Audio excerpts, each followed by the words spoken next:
modalities to help them deal with their chronic pain. And some of these are non-traditional. So what we call integrative health, this is non-mainstream modalities like acupuncture, like yoga, pet therapy, aromatherapy, some of those things that we'll talk about. But you're not doing it instead of the drugs, instead of the opioids, instead of the Neurontin or the analgesics. You're doing it with it. You're integrating both. You're doing the best of both worlds. Conversely, alternative medicine is where you're doing those non-traditional things. You okay? You're cough. You got it. Okay. No false So alternative is you're doing alternative things instead of traditional Western medicine. All right, I included a website here for you and your patients. I did post a list of self-care activities for you because you are stressed. And I know you're all thinking, when does she think I'm going to have time to meditate and to go to the gym and to exercise? But there's a list of resources there for you for self-care in Blackboard. So the example we're going to talk about, exercise to reduce all things associated with chronic pain. It helps with their mobility issues. It helps with their depression. It's sort of a win-win the whole way around. We have to be sure before they start an exercise program that they have the endurance to carry it out. Truthfully, if they can walk, even if it's 20 minutes most days, that's a big help.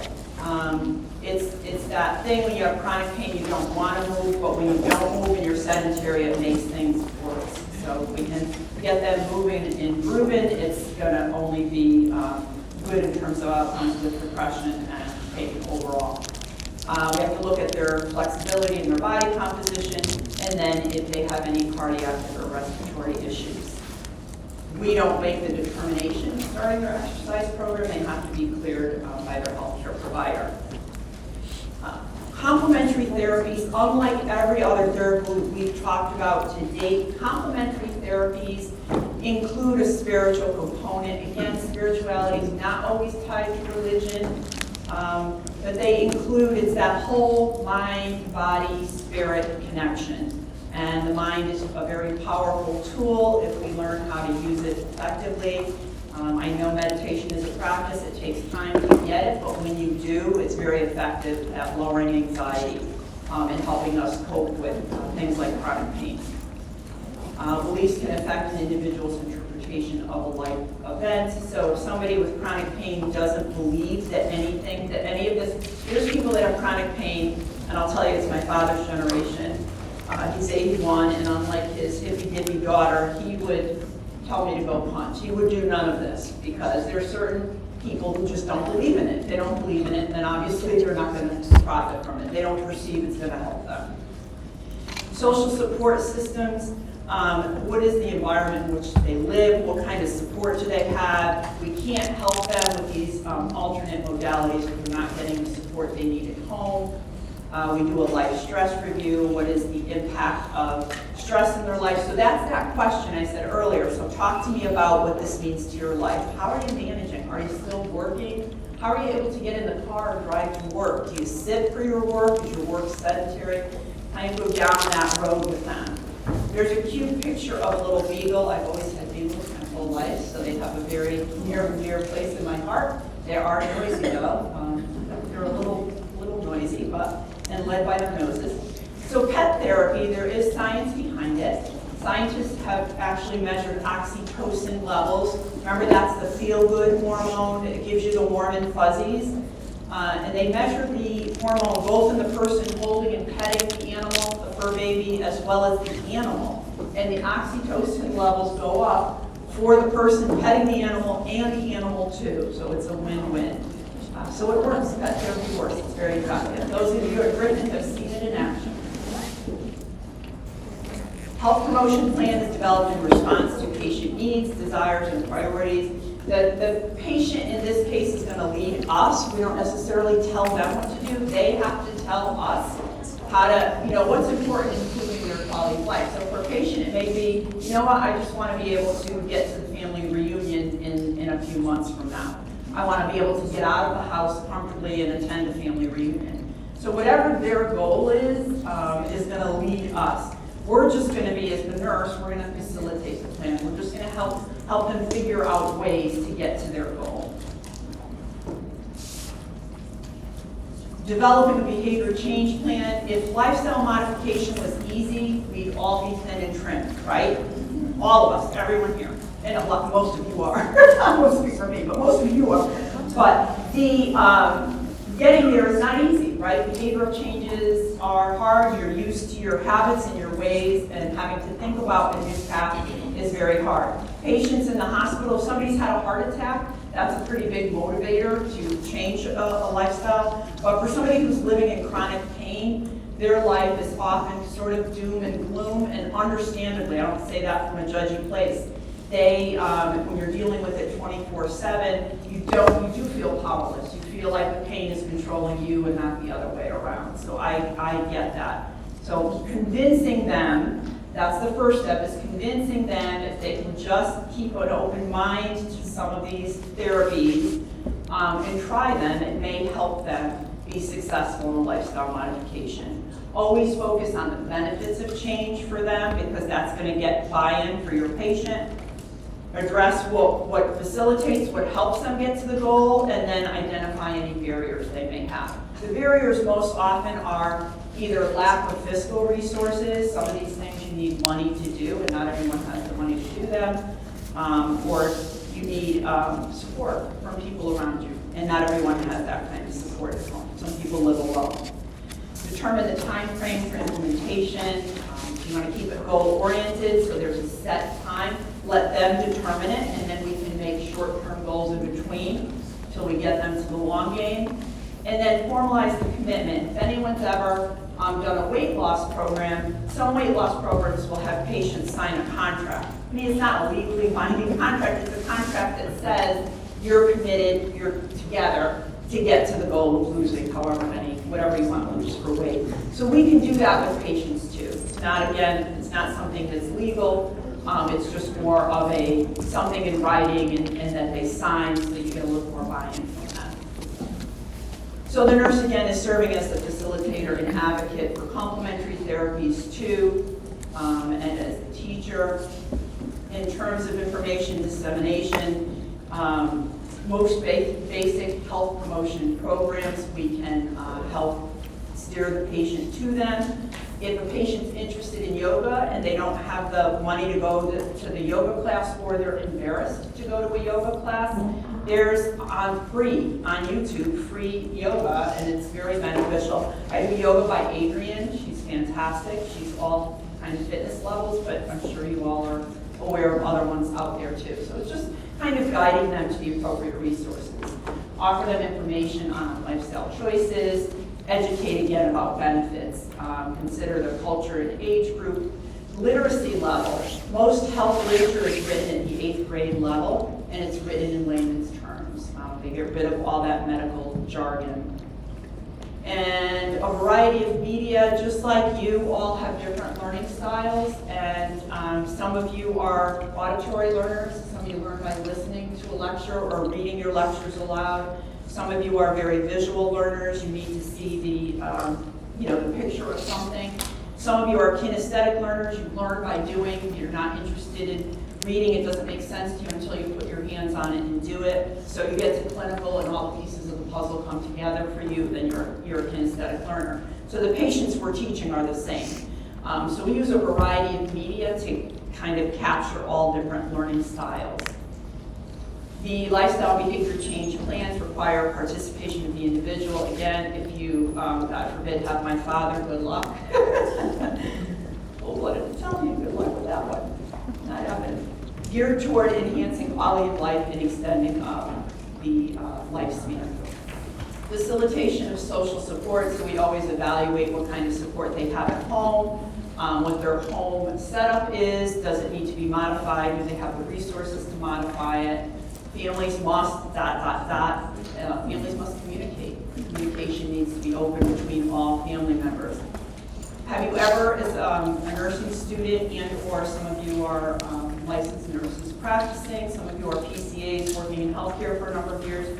Have you ever experienced the caregiver of somebody with chronic pain who is resentful of their loved one and kind of, you know, negative? There's tension in the room. You almost feel like you want to leave the room sometimes. So sometimes it's tough, right? So if you're the caregiver and you can't go anywhere, you can't do anything with your loved one like you used to that brings you joy, you feel trapped too. So we have to, we're not the counselors, but we can connect them to somebody that can help them work through their issues and communicate better with one another.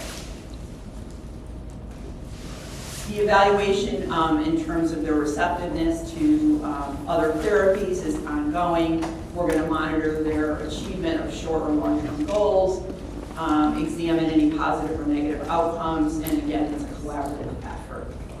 So our exemplar here is exercise. Exercise is a win-win-win-win. And again, very hard to start an exercise program now. The benefits of physical exercise include improving our mood, even though it's great for depression. The problem with depression, which comes along with chronic pain, is if somebody's clinically depressed, oftentimes they are like one with the couch, and it's very hard, even though they're looking outside the window at a beautiful day, they can't, it's not that they necessarily can't even physically get there, they can't in their mind get enough energy, mental energy to get up off the couch and go out and walk. So they're going to need a little antidepressant. Exercise can't fix everything, but once they start exercising regularly, some people can come off their antidepressants because exercise boosts the mood that much, that impressively. And it reduces anxiety as well. It increases bone and muscle strength, particularly weight-bearing exercises like walking. It improves overall health status. It can prevent and reverse certain chronic conditions. Think about what we talked about this semester. What conditions can exercise help? Just in topics we've had in this semester. Thyroid, diabetes, cardiovascular, yeah. So all of those patient populations can benefit and profit from an exercise program. Are they going to be running the marathon in New York? No, but regular activity is going to certainly help them. So physical activity is really just any bodily movement that is produced by our skeletal muscle that causes a contraction. Activity tolerance is highly individual. The type and amount of exercise they do is something we're going to have to work out with them. We need to keep it realistic for them if they're to buy in. And then functional strength is their ability to perform the work. There's various types of exercises. There's isotonic or dynamic exercises. These increase muscle tone and mass and promote joint flexibility. These will increase the heart rate and improve cardiac output. Swimming, biking, walking, hiking, all those kinds of things. Isometric is more static or setting exercises. You'll see the physical therapists do these quad sets with our patients who are immobilized in the hospital. So they'll put, I don't know if you can see the pillow under the patient's knee there, the leg that's extended, there's a pillow behind their knee, and they instruct the patient to sort of just extend the leg a little bit and push down against the pillow, against the mattress, and hold it for 10 seconds. And then they'll do 20 reps of those because it only takes a few days for our muscles to atrophy if we're in bed, if we're immobilized. The isokinetic is really a combination, can be isometric or isotonic, but it's using devices like you see here in the picture. I don't know if that's a Peloton or what that is, but some sort of bike. And these machines, again, can help improve muscle tone and strength. And then aerobic and anaerobic. Aerobic exercise, the amount of oxygen taken in by the body is greater than the amount used to perform the activity. Don't worry, the book talks about how you figure out the target heart rate. You know, you're not a personal trainer. Just know that there is a way to measure it, but you don't need to know how. You won't be asked that. It's not in the RN test plan for boards. And if you want to know just for your own good, email me and I'll tell you, but for our purposes, we don't need to know that. The talk test is what we teach patients, and the talk test is just easier. So if you're walking and you can talk, That's okay. If you're walking and you're fatiguing and you're unable to speak and talk, then you need to stop and rest for a minute, get your breath, and then continue. Anaerobic is when muscles can't draw enough oxygen from the bloodstream. This is, again, more your endurance athletes. This is someone who's highly athletic. So it's not really so much our patients with chronic pain. And we'll just walk through in terms of each body system, how exercise benefits them. Cognitive function, exercise helps cells build new neurons, new neuronal connections. So it does benefit patients with dementia. So again, that was a cute little sneeze. Didn't even sound like one. We are using exercise really successfully with patients with Parkinson's. Some physicians are going so far as to prescribe exercise for patients with Parkinson's, and it's pretty impressive. When you think of somebody with Parkinson's, you think they have that stooped posture. It almost looks like they're going to fall over, and they have that shuffling gait, right? But exercise for them actually is a win-win. It does improve their mobility. Musculoskeletal system, it improves our muscle contractions, the bone density, particularly weight-bearing exercises such as walking, and for older people, improves stability. Cardiovascular helps prevent stroke and cardiovascular disease, as we mentioned a moment ago. It increases our heart rate, improves our cardiac output, mediates harmful effects of stress. Yoga, again, can help improve cardiovascular health.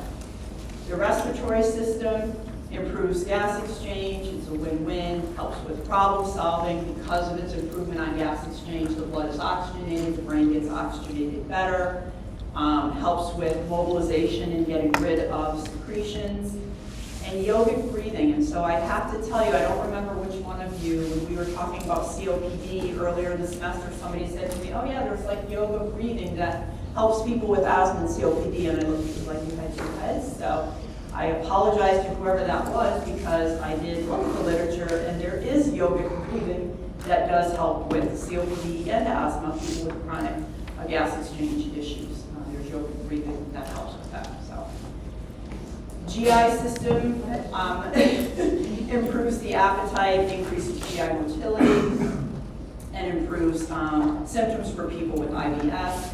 The metabolic system promotes weight loss, which then takes pressure off the weight-bearing joints. A lot of people with chronic pain have osteoarthritis, arthritis of the weight-bearing joints, the hips, the knees, and rheumatoid arthritis as well. So it helps relieve some of that discomfort.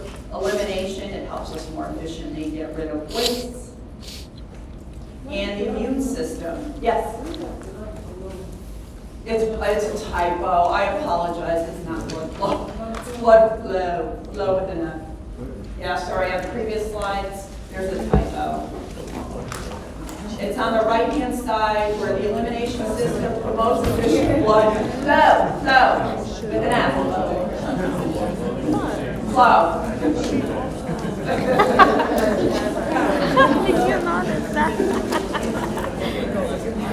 All right. The immune system, it improves the immune function as well, but strenuous exercise can actually reduce immune function, but again, not your patient with chronic pain. That's more your athletes. And people who are high-performing athletes, their body is their temple. They are well aware of the fact if they work out too hard, it can compromise their immune function. They know the importance of resting between sets and resting between marathons and that kind of thing. They train for things. So they're well aware that they have to rest after vigorous exercise. Psychoneurologic system, again, this is people for chronic stress, how they deal with it, lowers anxiety, increases their mood. Regular exercise overall is going to help them sleep better as well. And we're going to talk just a little bit about complementary and alternative medicines.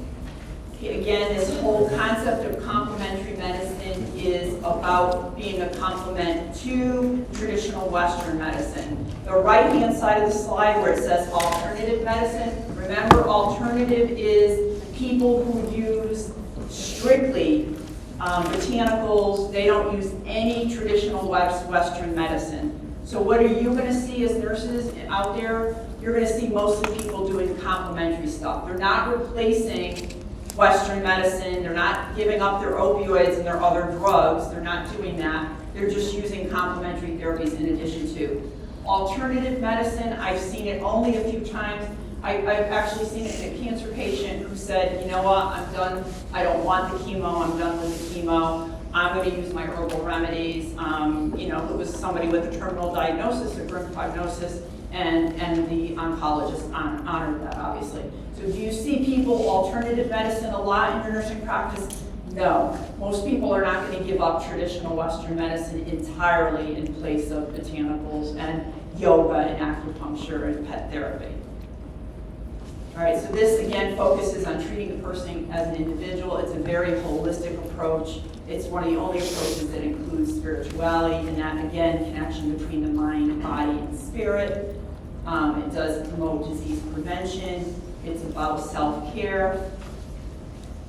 Examples of biologic-based therapies are herbal therapies that I'll talk about in an upcoming slide, manual therapies such as massages, Reiki therapy, which is energy work, yoga, meditation, hypnotherapy, guided imagery, all those kinds of things, faith, aromatherapy.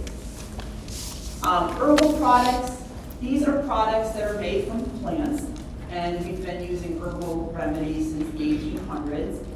And it can be any part of the plant. So it can be the flower part of the plant, it can be the leaves of the plant, or it can even be the roots of the plant. And the FDA, believe it or not, does not completely regulate these products. So their focus on these products is more an aftermarket thing. So the FDA, the Federal Drug Administration, for over-the-counter drugs, as a consumer, we're all healthcare consumers, when you're buying an over-the-counter drug or you're taking a prescribed drug that your doctor gave you, you can rest assured that the ingredients that are listed on the label are in the exact quantities, and only the ingredients in the label are what's in the product that you're taking. It's a highly regulated industry.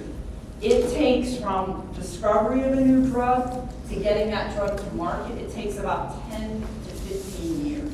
It's a rigorous process. And that's to protect public safety, right? So does the FDA get involved to that level with botanicals, herbal remedies, and dietary supplements? They don't. They don't. They get involved more in the post-market. So in other words, if somebody takes something, an herbal remedy, and they have an adverse reaction to it. And what I mean by adverse is something, I don't mean like a side effect, like a little diarrhea, a little GI upset. I mean, when I say adverse, I mean like somebody gets hospitalized, the reaction was so severe, or somebody dies from it. They are supposed to, the FDA tells that industry, you have to report that event within 15 days. But does the FDA have a process in place where they're monitoring that industry? They don't. So the industry really, the FDA is trusting the industry to report the adverse effects. Now don't get me wrong, there's people in the herbal remedy business and industry that are very reputable. They have a lot of integrity and their labels are accurate. But there's people in the industry not quite so concerned with accuracy on a label. So it's kind of like, I just say buyer beware. I don't want to discourage anybody necessarily, but I think people have to know that it's not a highly regulated industry. There's not a lot of protection there until you have effect. In fact, it wasn't until fairly recently that if somebody had an adverse effect from a herbal remedy, it wasn't until recently that they even had to put, the manufacturers had to put their contact information on a label. So the FDA did do that well. They did make the industry put their contact, their address, and a phone number. Because if you're home taking the drug and you have a problem with it, who do you call, right? Ghostbusters. I'm sorry, it's tired. It's been a long week.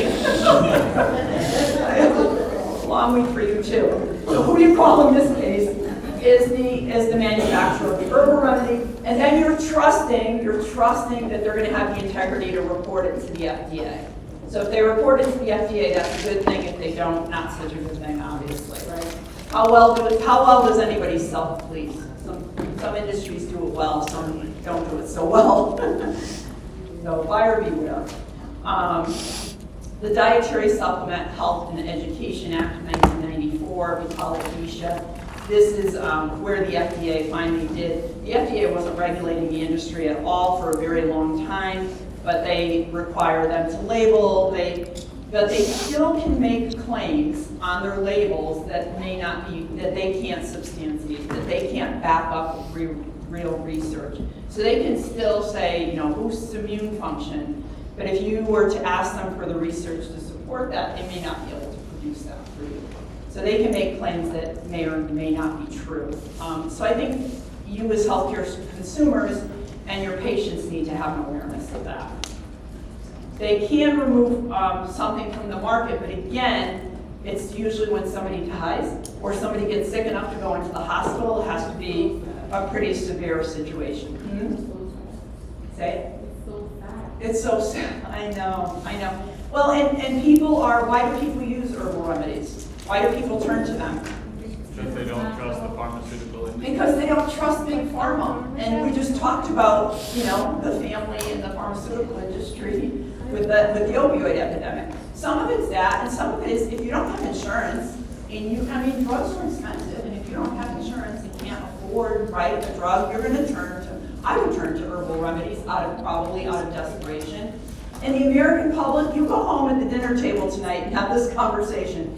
I'm going to bet you your family thinks that they're perfectly safe and that they're highly regulated, and they're not. The only thing the FDA highly regulates is over-the-counters and prescriptions.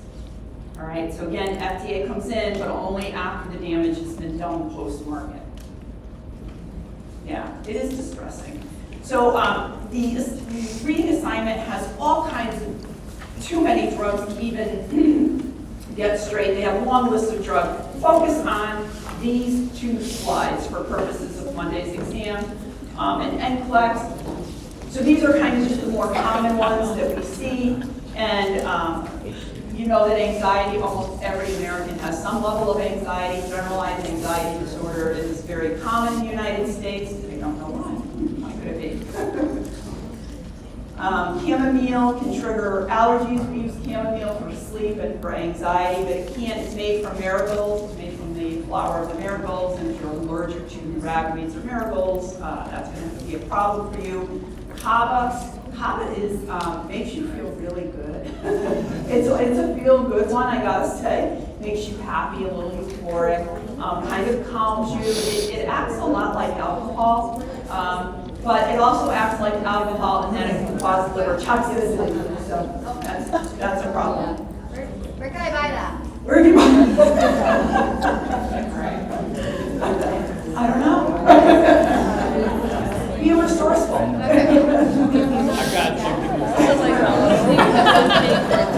I got some in my backpack right now. I got you. Lavender, which I use essential oils. I use lavender, but some people it doesn't give them headaches. But I use lavender for sleep. It's good for anxiety. Valerian can trigger headaches in some people with drowsiness. And then finally, this slide, I'm just going to say to you, I do want you to review this slide very carefully. Wait. I'm not reading it to you. You can read, but I would focus on these particulars. Again, these are common. When you're doing your med reconciliations and you're asking people about their herbal stuff, everything goes on the med reconciliation. All their herbal stuff, even if they're using essential oils, that goes on the med reconciliation too. So echinacea used for anxiety, ginkgo biloba for memory enhancement, so that should go by, right? Monday's exam.